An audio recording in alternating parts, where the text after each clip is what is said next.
Сәлеметсіздер ме, құрметті оқушылар? Бүгін біз қазақ тілінен алғашқы сабағымызды бастаймыз. Алғашқы сабақ болғандықтан мұқият тыңдайық.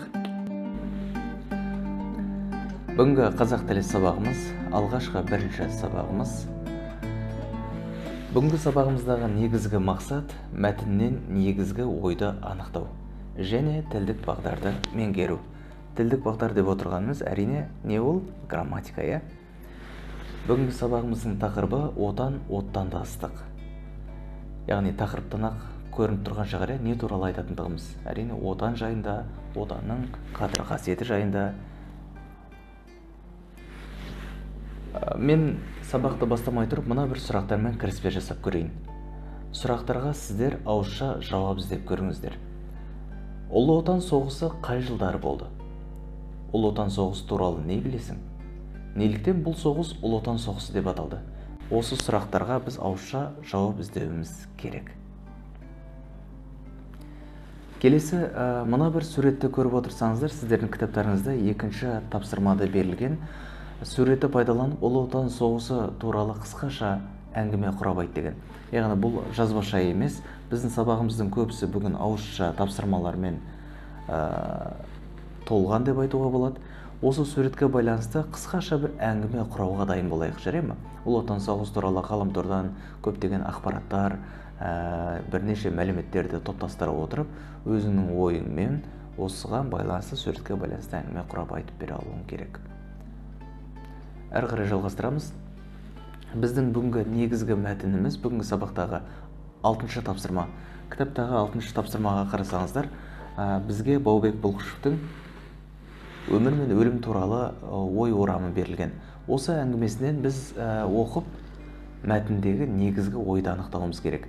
Негізгі ой дегенімізді өттіге біз негізгі ой ол әңгімеде автор бізге не айтқысы келді, яғни әңгіме не жайында.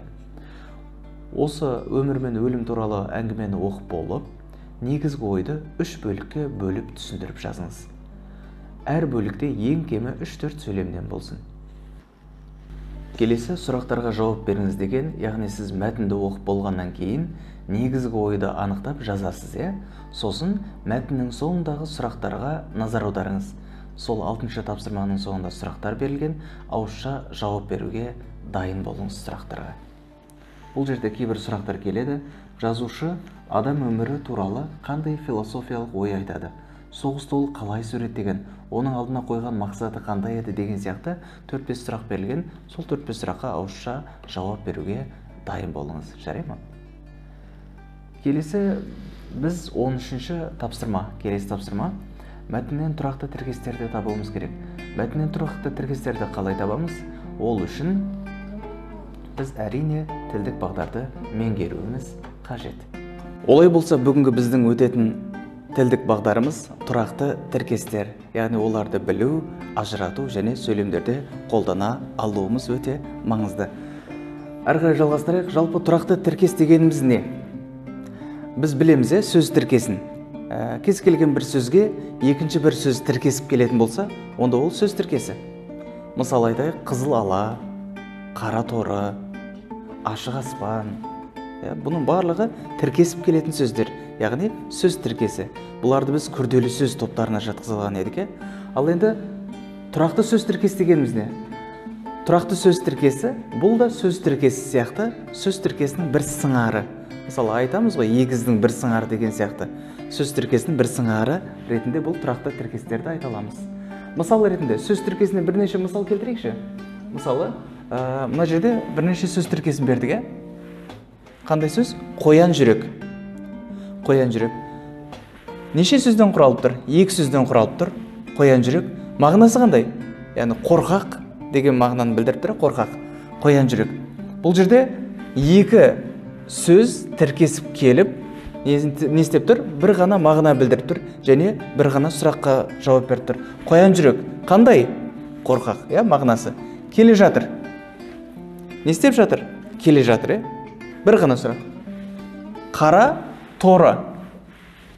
Қандай бала? Қара торы бала.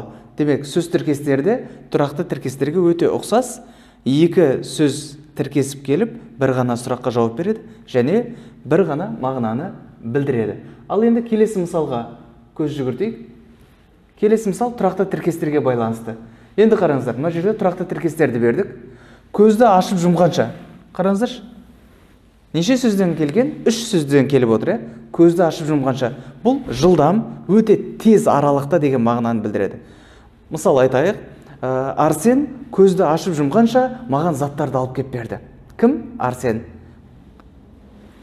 Қашан алып келді? Көзді ашып жұмғанша, өте тез деген мағынаны білдіреді. Екінші, ағынан жарылды. Не істеді? Ағынан жарылды. Ішіндегісін бәрін ақтарды. Көңіліндегі сөздердің барлығын айтты деген мағынада. Келесі, ит өлген жерде. Қайда? Ит өлген жерде. Бұның мағынасы алыста, ұзақта деген мағынаны білдіреді. Демек, көрдіңіздер ме? Тұрақты тіркестер не істейді? Ең кемі 2 сөзден құралады. Ең кемі 2 сөзден құралады. Бір мағынаны білдіреді және бір сұраққа жауап береді. Міне осындай сөздерді не дейміз біз? Тұрақты тіркестер дейміз. Келесі. Енді тұрақты тіркестерде біздің білуіміз керек болған бір нәрсе, онда сөздерді алмастыра алмаймыз, өзгерте алмаймыз. Тұрақты сөздер даяр қалпында, дайын қалпында сол күйінде қолданылады. Ол кезде сөздерді өзгертіп, немесе басқа сөзбен алмастыруға, ауыстыруға келмейді. Мысалы, ит өлген жерде. Мағынасы өте алыста. Келесі, тайға таңба басқандай. Қандай? Анық көрініп тұр, тайға таңба басқандай. Анық көрініп тұр. Мысалы, сөйлем ретінде мысал келтірейік. Біздің Сәкеннің үйі сонау ит өлген жерде тұрады. Қайда тұрады? Ит өлген жерде. Қайда? Өте алыста деген мағынада. Яғни, не істеп тұр? 2 сөз бір ғана сұраққа жауап беріп тұр және бір ғана мағынаны білдіріп тұр. Келесі, тайға таңба басқандай. Анық көрініп тұр, тайға таңба басқандай. Мысалға, мұғалім айтады оқушыларға. Мен үй тапсырмасын кеше сіздерге көрсеткенмін. Тайға таңба басқандай етіп. Қалай етіп? Тайға таңба басқандай етіп. Тайға таңба басу, яғни печат басу, көрініп тұр. Анық, айқын көрініп тұрған нәрсені айта аламыз, мағынасында. Енді осы сөздердің орнын ауыстыра аламыз ба? Мысалға, қараңыздар. Ит өлген жерде дегенді, мысық өлген жерде деген сөзбен ауыстырсақ, иттің орны мысық. Немесе иттің орнына күшік деп алсақ, онда бұл сөздің мағынасы келмейді. Мағына бермейді. Мысалы, тайға таңба басқандай дегенді, жылқыға таңба басқандай дей алмаймыз. Өйткені сөздердің орнын басқа сөзбен ауыстыруға, өзара ауыстыруға да келмейді. Тұрақты тіркес деп отырғанымыз, атының өзі айтып отырғандай, тұрақты. Яғни, ешқандай сөздің орнын ауыстыруға келмейді, өзгертпейді, сол қалпында қолданады. Ерекшелігі 2 сөзден тұрады, ең кемі. Және бір мағына білдіреді, бір ғана сұраққа жауап береді. Енді бұлардың белгілері ретінде айта кетейік. Тұрақты тіркестер кемінде 2 сөзден тұрады. Мысалы, төбе шашы тік тұрды. Тайға таңба басқандай. Бұл сөздердің барлығы тұрақты тіркестерге жатады. Келесі, кемінде 2 сөзден тұрады. Бір сұраққа жауап береді. Сөздердің орнын ауыстыруға келмейді. Міне осындай сөздерді біз тұрақты тіркестер дейміз. Көркем әдебиетте, шығармаларды оқып отырған кезде тұрақты тіркестерді көптеп кездестіреміз. Біздің де осы бөлімнің соңына дейінгі мәтіндерде, шығармаларда осы тұрақты тіркестерді анықтап, өмірімізде қолданатын боламыз. Міне осымен бүгінгі сабағымыз аяқталды. Келесі сабаққа дейін сау саламат болыңыздар.